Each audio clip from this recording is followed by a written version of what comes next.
How y'all doing? I'm Kerry. And I'm Dee Dee. And this is the Kerry and Dee Dee show. What's up, people? So today we wish farewell to two great American legends, and we just wanted to touch on something here to let Heavy D and Smoking Joe. They were great American heroes, and they were very young and they passed away. 67 may sound like a lot of years to some people, but I know people who are living at 82 years old right now. So, 6 on one hand, half a dozen on the other in some cases. But Heavy D was 44. And this is where I want to put a staple in. You don't know how much time you have. You don't know when the day or the hour is that you're coming, and you don't know when you're going. And I would like to say that with the time that you have, do something with it. And we're not talking about going and try to become something that is unimaginable, but get walking toward your goal. If you have a goal or a proverbial dream, go after it, because we don't know how much time we have. If someone had told me this and sat me down and really got in my face at 20 years old and said, you don't know how long you're going to live, and really drilled it in on me, I think that a lot of the time that I wasted, I would have been more focused, more organized, more managed on my time, and went after some things that I wanted. And these things are not all out of the way, running behind $1 million. No, I would have looked at that a different way. Right. But how you would say, stop holding your dick. Yeah, we make a joke of that, but the truth is, holding your proverbial dick, male or female, holds you back. You gotta put it down. You have to actually get up and do something. We make fun of that, saying hold your dick, but actually that's what you're doing when there's something that you feel in your spirit that you want to do, and you hold yourself back. You're standing with your hands in your pocket, and people are hitting you. You need to get up. And no. I take that back, because too many of us wake up in the morning, but we didn't wake up. Right. What we did was we got up out of bed, and then we jumped to the bathroom if you are hygienic, and brush your teeth, and then you go on to work. You go to work with cold and crust still in your eye. You do that. You come back home. You watch the box with the pretty lights, the TV, and then you do the same thing every day. You're chasing behind what they say, make that money. You're chasing behind that money, but you lost contact with your wife. Y'all don't know each other. Y'all just in the house. Your kids, they don't really know you, and you don't know them. It's like for the relationship you have with them, you could have sent them off to boarding school. You know what I mean? It's like you have to really look at your life, and even if the thing you do today or tomorrow is call in to work and say that I'm sick, so that you can sit home with your kids and just shoot the breeze with them and give them a good day. That's something. Because you don't want to live your life and go coulda, woulda, shoulda. When you're thinking about, you're on your deathbed. I'm on my deathbed. But, I could have did this for my children, or I could have spent this time with my wife, or maybe I didn't need to get divorced from the first wife I had. Maybe I could have worked that out. And it's by no means, we're saying don't go to work. Don't, you need to work to make a living. You need to make your money to live and live your life. By no means are we saying don't work. Yes, of course you have to take care of yourself, but what we're saying is you have to focus more on the things that mean the most to you, because a lot of times we get so hung up on our jobs, and and that becomes our main priority.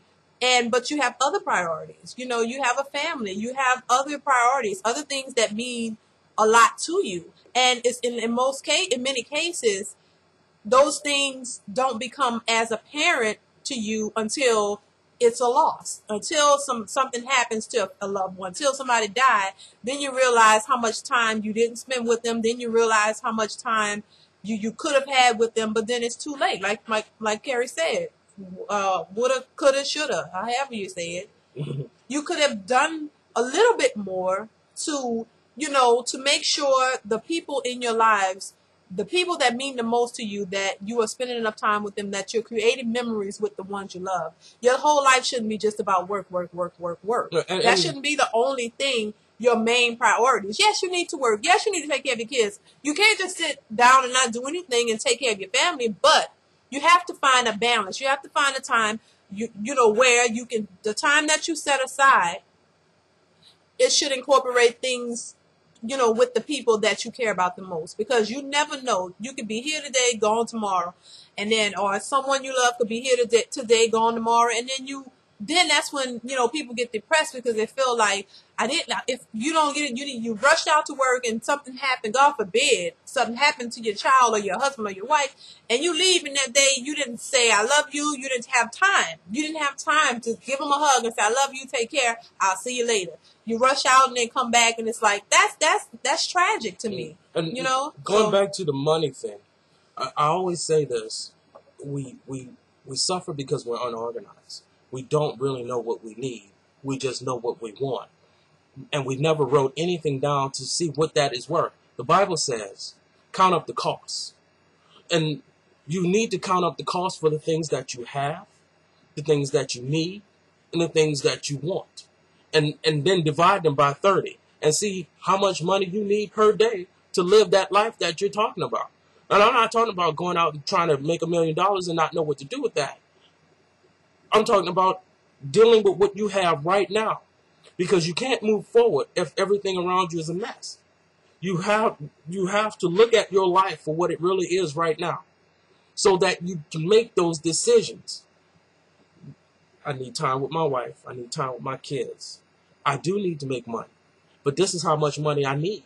Do I need to be working here for $10 an hour, or could I make that money some other way? And it doesn't always have to be illegal. It doesn't always have to be, oh, I'm going to go off and rap and sell 1 million records. No, we have to be logical with what we're doing.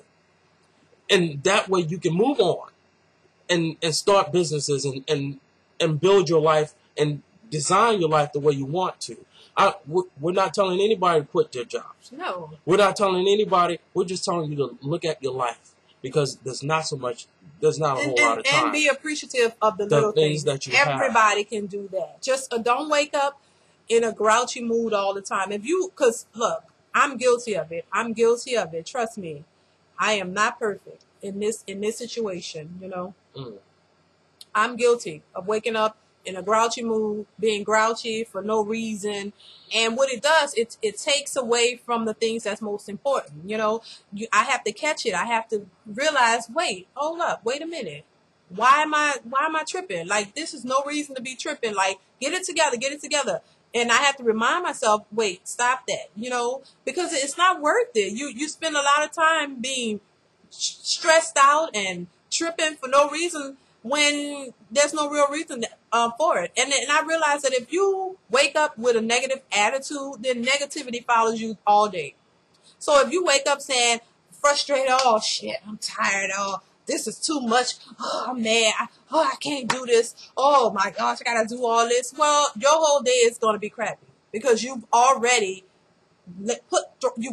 thrown that negative energy out there. So when you put negativity out there, you get negativity back. If you start thinking positive, okay, look, this might be a challenge, but you know what? It's going to be good. It's going to be all good. I'm going to do it. You'll realize things don't be as hard as you make them out to be, because, my husband had to tell me this all the time. Even when I'm doing schoolwork, it's like, I already determined in my mind that this lesson is going to be a mess. We have group projects. It's like, oh, this group project is going to be a mess. And I'm saying that before the group project has even started.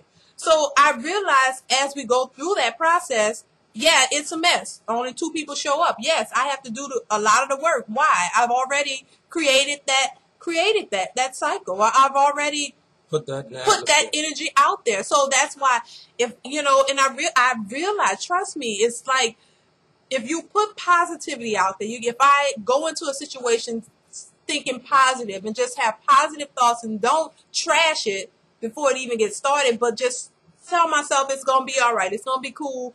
You know, I'm going to have a good day. Just say something, have a good day. And believe you're going to have a good day and put good day energy out there and you'll have a good day.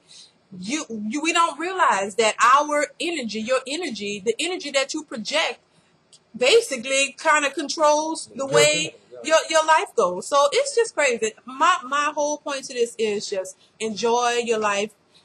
Take time out for the people and the things that mean most to you, whatever that is. You know, your family. You know, some people love their jobs. You know, whatever is most important to you, and you know, just appreciate it. Appreciate the little things. Don't let your job. Don't let things stress you out. Don't let your kids, because sometimes people's kids can stress you out. You don't let your kids stress you out. You just embrace them and just stay positive. That's all I can say. Just be positive about life, and it'll seem better to you. You know, because we're all so stressed with all types of things. You know, but the more you ponder on the stress, the heavier the load seems. So the stress that you have is the stress that you've taken, and I would say everybody will tell you fake it till you make it.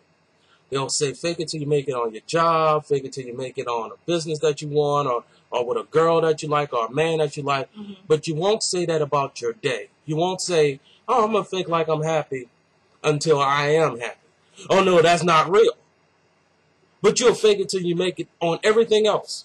But something that will relieve stress from you, no, I'm not going to act like I'm happy when I know I'm not happy. Happy doesn't mean smiling. Happy means that I'm realizing that this air that I'm breathing wasn't promised to me. There was no instructions when I got here. When I was spewed from my father's shaft into my mother's womb, there was no instructions on telling me this is how much time you have and this is what you're going to do. So happy is knowing that what I have right now is good. And the Bible says, why would God feed a bird and clothe a bird and give his children rocks? Do you think your life is rocks? No, it isn't. You should be happy. And happy. I'm breathing air. I'm above ground. Grateful, for what you have. And happiness isn't determined by how much money you have. Gratitude. Or any of that either. It's like, I'm not going to say that, oh yeah, you're rich because of your family. No. No, you're rich because you're breathing and you can still do something about about the craziness that's in your life. Yes, as long as you're breathing. So it makes sense to be grateful for the breath that you have in your body, because that means that you can continue on to whatever you want to do or whatever you want to be, as long as you're breathing. Without this breath in your body, then that's it. I always tell my wife that anything that you're trying, you're doing. So if you're trying something, stop saying, I'm just trying this. No, I'm doing this. You are doing it. And keep on doing it until it produces the result that you're looking for. Because as long as that's like you've told me 1,000 times, look, as long as you keep walking in this direction, you're going to get to where you want to be. But as long as you're constantly walking. But if you stop walking, then how are you going to get there? So you keep walking in that way, and you'll get to where you want to be. And remember, without a goal, there's nowhere to end up. You can't just go through your life aimlessly. Oh, work, here, club, here, and there's no goal. The Bible says without a plan, the people will perish. So turn it into, up-to-date language. Without a goal, you have no place to go. So anywhere is fine. And that's why your life is reflecting what's going on in it. Yeah. Anything is fine because I'm not making any decisions. So if you don't have any goal, it is what it is. And whatever you get is what you get. Your goal is to go to work. Because you didn't have a so you ended up at work. Intended. So that's right. Make your money. That's the weakest, crazy statement I've ever heard. Make your money. Well, $5 is money. So how much money do you want to make? Right. How much do you want to make? And then look at how much you have right now and what you're doing with what you have right now. And make some real solid decisions on that. Life is about decisions. If someone had told me that when I was 20, Lord knows there have been some decisions that I would have not made. Life is about decisions. You have to be goal orientated. You have to have plans, and you have to be able to look at those plans and say, I gotta scrap this. This ain't working going this way. So I need to go. I need to pull it back in. I need to restructure. I need to rework this, just like a business does. You have to have a goal, somewhere you want to end up. That's why in the Bible it says, go and look at it. Go and look at it. Count up the cost. Make a plan. You have a goal. Start going that way. You can't end up in a house if you keep going look at apartments. Exactly. My wife will tell you to this day, she look over at an apartment house building, and I'll be like, what are you looking over there for? Oh, that's nice. Those apartments are nice. And I'll be like, what are you looking over there for? Yeah, but I know, I'm more like, he's like, what are you looking over there for? When we got together, I told her I wanted a brand new house. I wanted something that nobody had ever lived in. Nobody rubbed their booty on that wall but me. And she'll tell you I told her that. And what we ended up getting in a brand new house. Yep. My kids are the ones busting holes in these walls. You know, we had a goal. You have to have a goal. You have to have a goal, and you have to not try something, do something. Get your hands off your pocket. Let you dig down and go after what you're doing, because you're holding yourself back. You're holding yourself back every day that you wake up. No, every day that you get up and go through the cycle of the normal day. You got to break the cycle. Y'all have a good day. And I mean really have a good day. I'm talking about sniff that air and be glad that you're here to sniff that air. Yes, because so many... When it's raining outside, step out into it. Because there's somebody who wish they could touch, that rain could touch their body. You know, just one last time to see the sun. You know, you've seen that club. You know what's in that club. You know what's down there. You've messed with everything that you can mess with. You can smoke everything you can smoke. You can use everything you can use. You know what's down there. Go the other way. My thing is just go the other way. Don't try stress, something new. Don't stress over the little things. Yeah. Trust me, I have to tell myself this every day. I have these issues. Trust me, I have to tell myself and remind myself to, don't stress out over the little things. Just relax. Don't be so hard on yourself. Don't, enjoy what you have, because it could be gone tomorrow. Look, my little sister died at 23.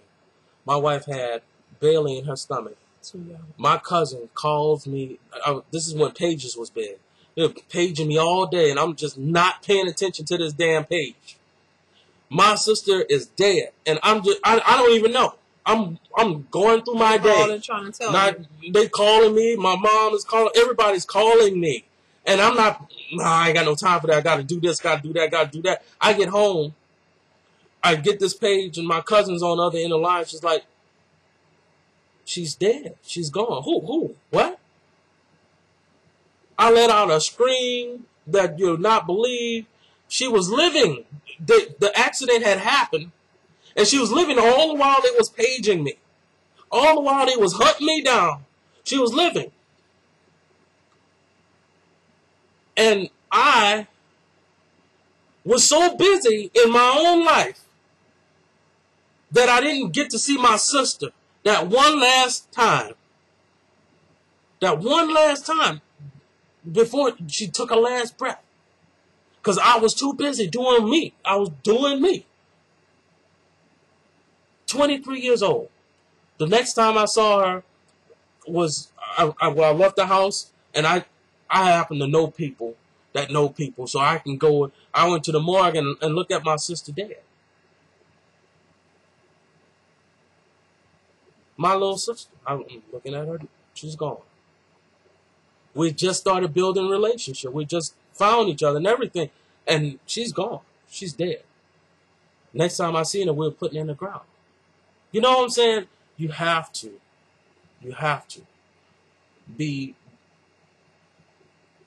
have gratitude for the things that you have that God has given you right now. And the things that you want, they will come if you go that way for them to come. But you have to be gracious for the things that you have right here, right now. That $1 million you want, you will get it if you keep going that way. But be extra happy and gracious and grateful for the things that you have right now, because they're worth more than the $1 million that you don't have. That's all I gotta say. Y'all have a good one.